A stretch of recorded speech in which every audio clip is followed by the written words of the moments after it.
2014 साली धनगर समाजाचं सर्वात मोठे आंदोलन पंढरपूर ते बारामती पदयात्रेच्या माध्यमातून चालू झालं।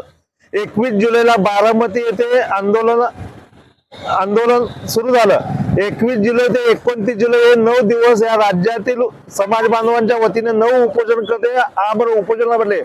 त्या उपोषणाच्या सांगत्या सभेला विरोधी पक्षनेते तत्कालीन भाजप प्रदेशाध्यक्ष सध्याचे मुख्यमंत्री देवेंद्र फडणवीसांनी राज्यातील धनगर समाजाला आश्वस्त केलं, तुम्ही आम्हाला सत्ता द्या, पहिल्या कॅबिनेटमध्ये धनगर समाजाचं आरक्षण प्रश्न निकालित करतोय।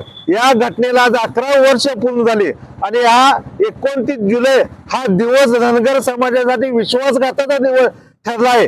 म्हणून या घटनेच्या निमित्ताने या दिवशी आम्ही बारामतीच्या प्रशासकीय भवन समोर या सरकारचा निषेध करतो, देवेंद्र फडणवीसांचा निषेध करतो आणि धनगर आरक्षण प्रश्न निकालित काढावा।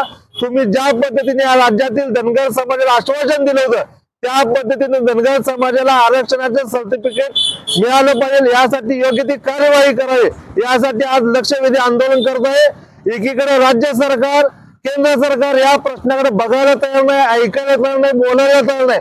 म्हणून गांधीजींच्या त्याच्याप्रमाणे आम्ही आज प्रतिकात्मक या सरकारचा एक जण डोळे बांधलेला आहे, एक जण तोंड बांधलेला आहे, एक जण कान बांधून या सरकारचा निषेध करतोय आणि राज्य शासनाने तातडीने या आरक्षणाच्या प्रश्नासाठी मंत्री समिती स्थापन करावी, केंद्र शासनाकडे प्रस्ताव पाठवावा, केंद्र शासनाने राज्य शासनाकडे समन्वय समिती स्थापन करावी आणि राज्य शासनाने श्वेतपत्रिका जाहीर करावी। या आंदोलनाच्या माध्यमातून या मागण्या आहेत।